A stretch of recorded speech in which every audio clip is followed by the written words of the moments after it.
आणि या पौष पौर्णिमेच्या निमित्ताने आपण सर्वजण या दत्त महाराजांच्या दरबारामध्ये एकत्र झालेलो आहोत. आपण परमार्थ सुद्धा केला पाहिजे. कारण हे सुखदुःख आपल्या जीवनामध्ये येत असतं. कधी सुख असतं, कधी दुःख असतं. ज्यावेळेस आपल्या प्रपंचामध्ये दुःख येतं आणि दुःख आल्याच्या नंतर जो परमार्थाचा मार्ग आहे, जो आपण मार्गाला गेलेलो आहोत, या भगवंताच्या मार्गाला गेलेलो आहोत, या परमेश्वराची निस्वार्थ अशी भक्ती करतो, सेवा करतो, नामस्मरण करतो. कारण ज्या सुखदुःखाच्या वेळा काळामध्ये तो भगवंत तुमच्या हाकेला धावून आल्याशिवाय कदापि राहणार नाही. हे लक्षात घ्या. ह्या माध्यमातून हे लक्षात घ्या. कारण दुःख हे आपल्या जीवनामध्ये येणारच आहे, पण आपण या परमेश्वराची भक्ती निस्वार्थ केली पाहिजे, त्याचं नामस्मरण केलं पाहिजे. आणि ज्यावेळेस आपण परमेश्वर निस्वार्थाची भक्ती करू ना, तो पुण्याचा वाटा, तो पुण्याचा फळ आपल्याला दुःखाच्या काळामध्ये आपल्याला तो परमेश्वर आपल्या पाठीशी खंबीरपणे उभा राहणार आहे. परंतु त्या माध्यमातून आपले विचार, आपले आचार त्या पद्धतीने हवे आहेत. आपल्या विचार आचार त्या पद्धतीने हवे आहेत. जीवनामध्ये जगत असताना दुसऱ्याचं चांगलं पहा, त्यावेळेस आपलं चांगलं होणार आहे. आणि या भगवंताच्या मार्गावर तुम्ही असला ना, तुमच्या विचार हे सकारात्मक होणार आहे. ती सकारात्मक ऊर्जा तुमच्यामध्ये निर्माण होणार आहे. कारण तुम्ही दर गुरुवारी दर पौर्णिमेच्या माध्यमातून या दत्त महाराजांच्या दरबारामध्ये येत असता. कारण तो परमेश्वराचा ध्यास लागला पाहिजे, या भगवंताची ओढ लागली पाहिजे. एखादं आपण कार्य हाती घेतल्यानंतर ते आपण म्हणतो ते पूर्ण केव्हा होईल, त्या पद्धतीने ह्या भगवंताचा ध्यास आपल्याला लागला पाहिजे. ज्यावेळेस तुम्हाला तो ध्यास लागेल ना, खऱ्या अर्थाने तुमच्या आयुष्याचं कल्याण झाल्याशिवाय कदापि राहणार नाही. हे लक्षात घ्या. माध्यमातून माऊली एक गोष्ट लक्षात घ्या, शब्दाने आपण जगाला पोसू शकतो, परंतु कर्माच्या पावलं हे आपण लपवू शकत नाही. आपण शब्दाला जगाने पोसू शकतो, पण कर्माच्या पावलांना आपण लपवू शकत नाही. आणि प्रत्येकाच्या जीवनामध्ये ज्या पद्धतीने तुमचं कर्म असेल, आपण म्हणतो माझ्या जीवनामध्ये दुःख आलं, कारण हे कर्म आहे. ज्या पद्धतीने तुमचं कर्म असेल त्या पद्धतीने तुम्हाला जीवनामध्ये अडचणी येणार आहेत. पण हा कर्माचा जो भोग आहे, हे कर्माचं जे गाठोड आहे, हे जर कमी करायचे असेल ना, त्याचा प्रभाव आपल्यापर्यंत 100% न येता त्याची जड आपल्या 30% 40% तो कर्माचा तुम्हाला परिणाम होणारच आहे. पण तो 100% न होता 40% 50% हो. त्यासाठी या परमेश्वराची भक्ती केली पाहिजे, नामस्मरण केलं पाहिजे, निस्वार्थ त्या परमेश्वरावर विश्वास ठेवला पाहिजे. ज्यावेळेस निस्वार्थ असा विश्वास त्या परमेश्वरावर ठेवतात ना, तो परमेश्वर तुमच्यासाठी अहोरात्र तुमच्या पाठीमागे उभा राहिल्याशिवाय कदापि राहणार नाही. हे लक्षात घ्या. यासाठी एक कथा सांगतो. या कथेच्या माध्यमातून आपल्याला समजेल. ग्रंथामधीच कथा आहे, सत्य कथा आहे. एका वारकऱ्याच्या घरी वारकरी जेवायला आले. एकादशी होती, फराळाला आले. गाळ्यामध्ये विणा, एका जणाच्या हातामध्ये चिपडी. रामकृष्ण नामाचं चिंतन करीत करीत एका वारकऱ्याच्या दारात आले. आवाज आल्याबरोबर ते बाहेर आले. मातीचं मडकं होतं. त्या मातीच्या मडक्यामध्ये पाणी घेऊन त्या वारकऱ्यांचे पाय धुतले. बसायला बोऱ्या टाकला. घरामध्ये सतरंजी नाही, चटई नाही, गादी नाही, गालीच्या नाही, गोधडीही नाही. परिस्थिती नाजूक. आणि मातीच्या लोट्यामध्येच प्यायला पाणी दिले. घरामध्ये धातूचं एक सुद्धा पात्र नाही, ना तांब्याचं, ना पितळचं, ना जर्मनचं. प्लॅस्टिक तर त्या काळामध्ये नव्हतंच. आणि पाणी प्यायला दिलं. पाणी प्यायल्याच्या नंतर एका छोट्याशा गाडग्यामध्ये एवढ्या गोळाचा खडा होता आणि तो गोळाचा खडा त्या 4 वारक्यांना थोडा थोडा करून दिला आणि पुन्हा अर्ध लोटकं पाणी प्यायला दिलं. पूर्वी गुळ पाणी देण्याची प्रथा होती मुलींना. एकादशीचा जागर, काही नाही उपवासाला, काही नाही फराळाला. चिंचे त्या चिचुके एवढा गुळ, नखा एवढा गुळ, तर नखा एवढा गुळ गुळावर बंदी रात्र एकादशीचा जागर केला. बंदी रात्र 11:30-12 वाजले होते. पत्नी मागच्या झोपड्यामध्ये होती. मालक त्या ठिकाणी गेले. प्रिये, भजन ऐकलीस? हो मालक. त्याच झोपड्यामध्ये कूड होता आणि त्या कुडाला टेकून ती माऊली भजन ऐकत होती. गालाला हात लावला होता आणि भजन ऐकत होती. साकडे पडून या आधी काय व्यथा, चांदण्याचा प्रकाश आहे. पौर्णिमेच्या रात्रीच्या त्या प्रकाशातून, त्या झोपड्याच्या ताडव्यातून प्रकाश आतमध्ये पडलाय. दिवा लावाय तेल नाही. भक्तांचं संकट देव आपल्या डोक्यावर ओढून घेतो किंवा त्याचं निवारण करतो. हे कर्ज फेडण्याचं लक्षण आहे, समजून घ्या. प्रिये, एकादशीचा जागर कवड्यावड्या गोळावर भागवलाय. सकाळ द्वादशीला काहीतरी लागल ना. करशील का वारकऱ्यांना जेवायला? करते म्हणली. लक्षात घ्या, घरामध्ये अशी नाही म्हटली, घरामध्ये शिदा नाही, किराणा नाही. करते म्हटल्यावर रात्रीचे 12:15 12:30 वाजले होते. पतीला शब्द दिलाय वारकऱ्यांना जेवाय घालू. पतीचा शब्द मोडू नये म्हणून तिने 12:15 वाजता एका किराणा दुकानदाराची कडी वाजवली. कोण? अमक्याची बाई. एवढ्या आरती कशाला? वारकरी आले, किराणा हवाय. पैसे आणलेस का? नाही मालक. वापस जा. पुन्हा त्या माऊलीने कडी वाजवली. नका मालक, दया करा आमच्यावर. एकादशीचं भजन करायला वारकरी आले, त्यांना जेवू घालायचंय.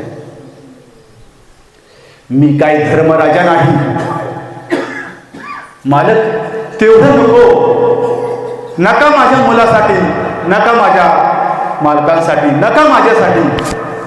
आम्ही द्वादशीला नाही जेवणार, परंतु 4-5 वारकऱ्यांसाठी 4-5 वाटी पीठ द्या, अर्ध वाटी तांदूळ द्या.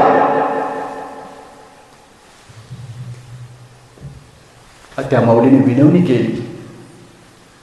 माऊलींनो, काय भावना जागी झाली आणि दार उघडलं. हातामध्ये कंदील घेतलाय. हातामध्ये कंदील आहे. रात्रीचे 12:30 वाजले. सर्वीकडे शांतता. एकांतामध्ये त्या 12:30 वाजता त्या वारक्याच्या पत्नीचा चेहरा पाहिला. दाताचा प्रकाश त्या कंदाच्या प्रकाशाला लाजवत असा त्या वारकऱ्याच्या पत्नीचा चेहरा होता. इतकी सुंदर ती वारकऱ्याची पत्नी होती. माऊलींनो, तिला पाहिल्याच्या नंतर ह्या दुकानदाराच्या अंतःकरणात पाप निर्माण झालं आणि म्हटला, कुठून कसं देशील पैसे? कुठून आणशील? मालक, पैसे नाही दिले तर सांगल ते काम करेल. सहज शब्द चुकीचा गेला. तिने म्हणायला हवं होतं, तुमची धुणी भांडी करील, तुमच्या शेतामध्ये करील, काम करील, डाळी सांधील, दळण करील आणि तुमचे पैसे फेडून टाकील. तुम्ही सांगाल ते काम करेल म्हटल्यावर त्या दुकानदाराने त्या माऊलीला कोड्यात पकडलं. माऊलीला कोड्यात पकडलं. ते म्हणले, मालक, किराणा द्या, तुमचे पैसे फेडून टाकेल. कोड्यात पकडल्याच्या नंतर तो म्हणाला, किराणा देतो, पण आज रात्री 1:15 वाजता 2 तासासाठी माझं काम तृप्त करायसाठी यायचं. त्या माऊलीचा दाताचा प्रकाश त्या कंदाच्या प्रकाश एवढा पडलाय आणि वारक्यांना जेवू घालायचंय.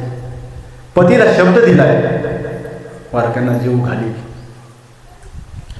मालक कष्ट करील आणि तुमचे पैसे फेडून टाकेल.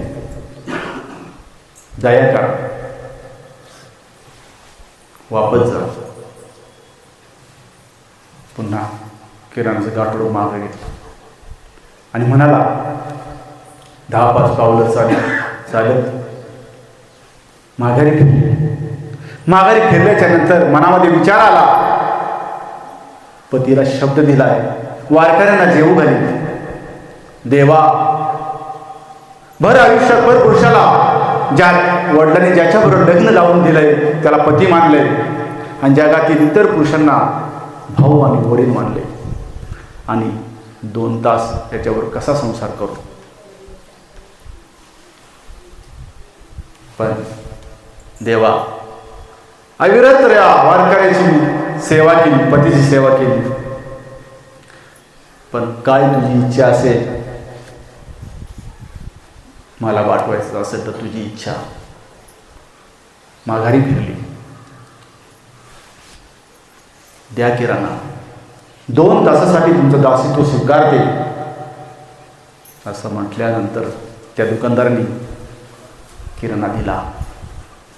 किराणा दिल्याच्या नंतर ती किराणा घेऊन घरी आली आणि किराणा घरी टेकवला.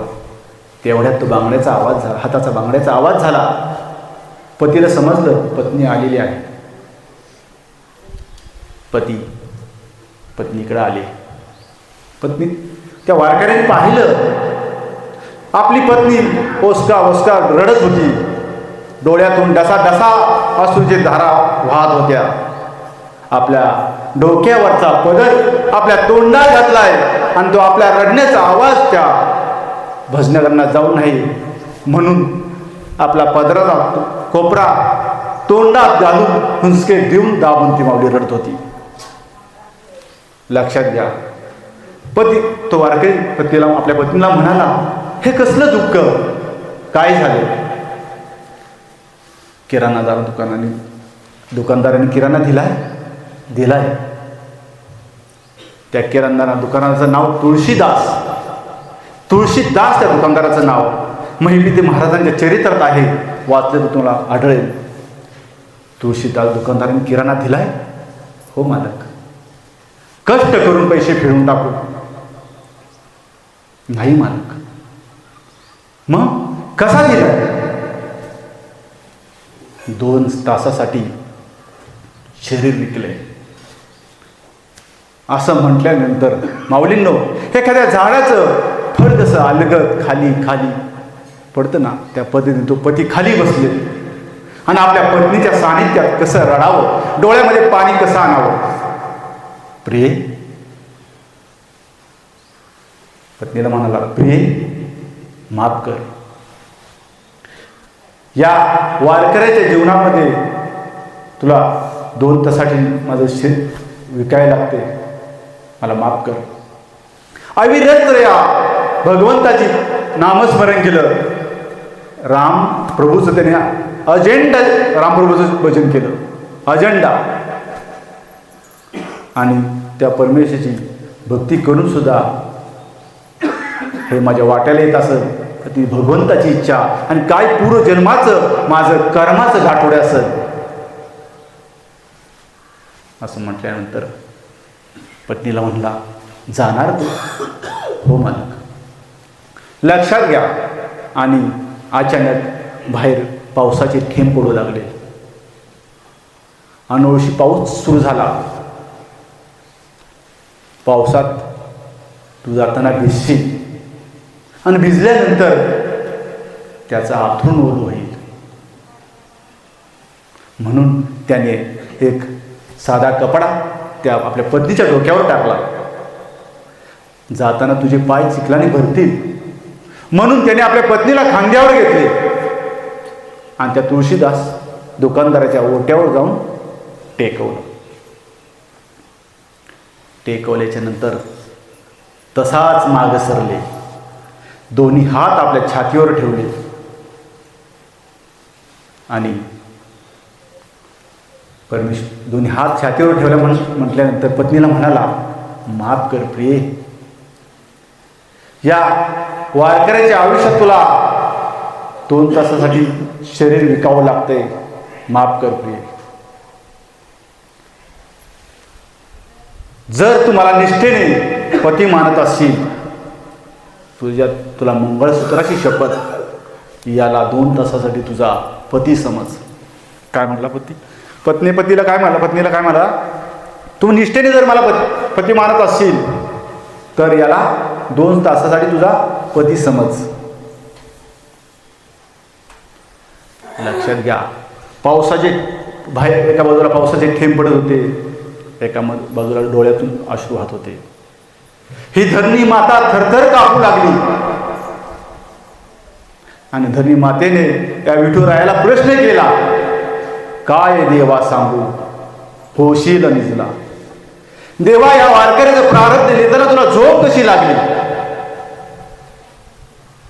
धरणी मातेने प्रश्न केला, या वारकऱ्याची प्रारब्ध लिहिताना तुला झोप कशी लागली. करुणेचा सागर कोण म्हणत तुला, वात्सल्य शून कोण म्हणत तुला.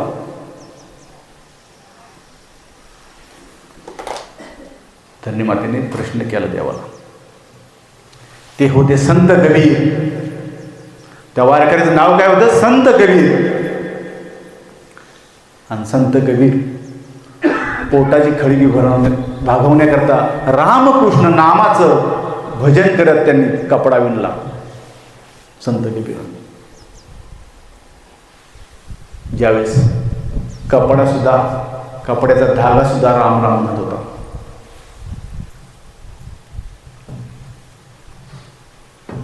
कबीराच्या मागे शेला विणू लागले.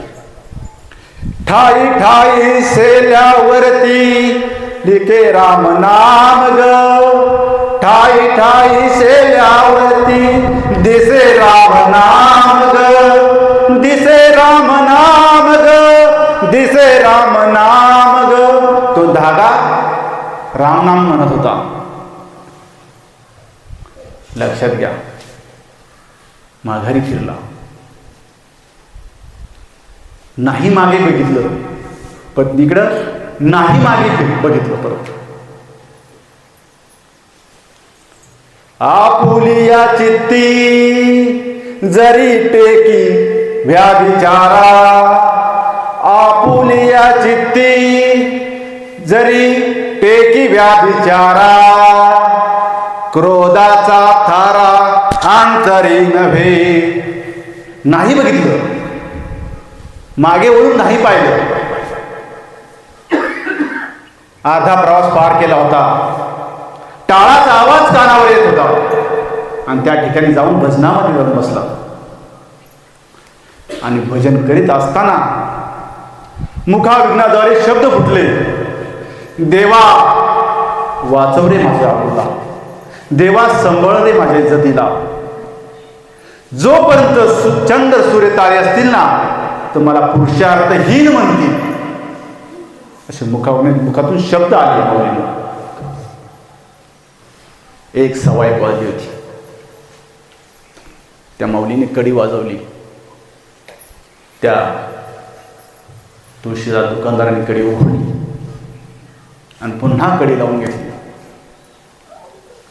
ती माऊली पलंगावर बसली, हातातील कंदील फुटीला अडकवला. तुळशीदास दुकानदार बाजूला बसला. मस्तळलेला तुळशीदास ज्या पद्धतीने त्याला उपमा काय दिली पहा. हा मस्तळलेला माजलेला तुळशीदास दुकानदार भोकडासारखा होता. कारण बोकडाला त्याची आई समजत नाही, त्याला त्याची बहीण समजत नाही. कितव्या दिवशीवर? तिसऱ्या दिवशी. ज्यावेळेस त्याच्याबरोबर जी पाठ जन्माला येते ना, त्याला ती आपली बहीण कळत नाही. इतका वासने तो बोकड असतो. तेव्हा ती बोकडाची उपमा तुळशीदासाला दिलेली आहे, समजून घ्या. परंतु या ठिकाणी जो विठेवर मालक बसला आहे त्या मालकाची लीला पाहवली. सांग पायाला चिखल का नाही लागला?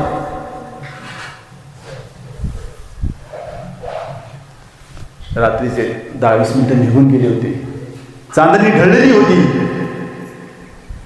ते वारकरीची पत्नी त्या दुकानदाराला म्हणू लागली, मालक 10-20 मिनिटं निघून गेली होती, 2 तासासाठी तुमचे सहचर्य आहेत.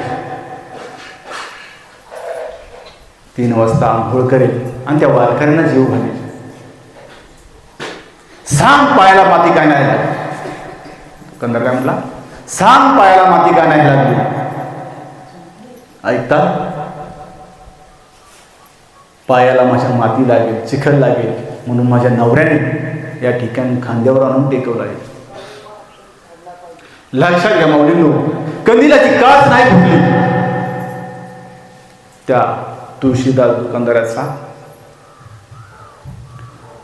दुकानाचा साधू झाला.